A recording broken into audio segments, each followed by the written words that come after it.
So guys আজ রুমে এসে দেখি মিরাজ ভাই পিসিতে বসে গেম খেলছে, তাই ভাবলাম একে একটা চ্যালেঞ্জ দিই। আরে মিরাজ, পিসিতে বসে কি করছিস? এই তো ভাইয়া বসে বসে গেম খেলছি।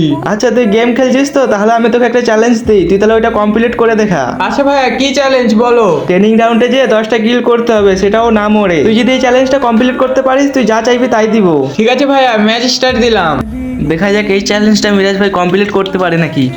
মিরাজ ভাই, তোমার কি মনে হয়, তুমি কি চ্যালেঞ্জটা কমপ্লিট করতে পারবে? হ্যাঁ অবশ্যই পারবো, কেন পারবো না। তো এখানে মিরাজ বলতেছে পারবে, দেখা যাক ও পারে কি না। সো দেখতে দেখতে কিন্তু মিরাজ ভাই এখানে 2-3টা কিল কমপ্লিট করে নিয়েছে। দেখা যাক মিরাজ ভাই মনে হয় পারবে। সামনে একটা টুংটুং আছে, মারতে পারে কি না দেখা যাক।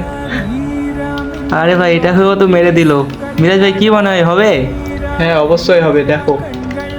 সো আমি কিন্তু এখানে অনেকটা ভিডিও ক্লিপ কেটে নিয়েছি, কারণ কিল করতে অনেক টাইম লাগছিল। তো এখানে মিরাজ ভাই 8টা কিল কনফার্ম দেওয়ার পরে কিন্তু আর কিছু করতে পারলো না, মিরাজ ভাই ওখানেই মরে গেল। তো মিরাজ ভাই যেহেতু 8টাই কিল করেছে, তাও চ্যালেঞ্জ পূরণের কাছাকাছি গিয়েছিল, তাই ওনাকে তো কিছু না কিছু দিতেই হবে। মিরাজ ভাই বলো, তোমার কি লাগবে? সো গাইস, আমার আর কিছু লাগবে না, তোমরা ভিডিওটিতে লাইক করে চ্যানেলটি সাবস্ক্রাইব করে দাও, এতেই আমি খুশি।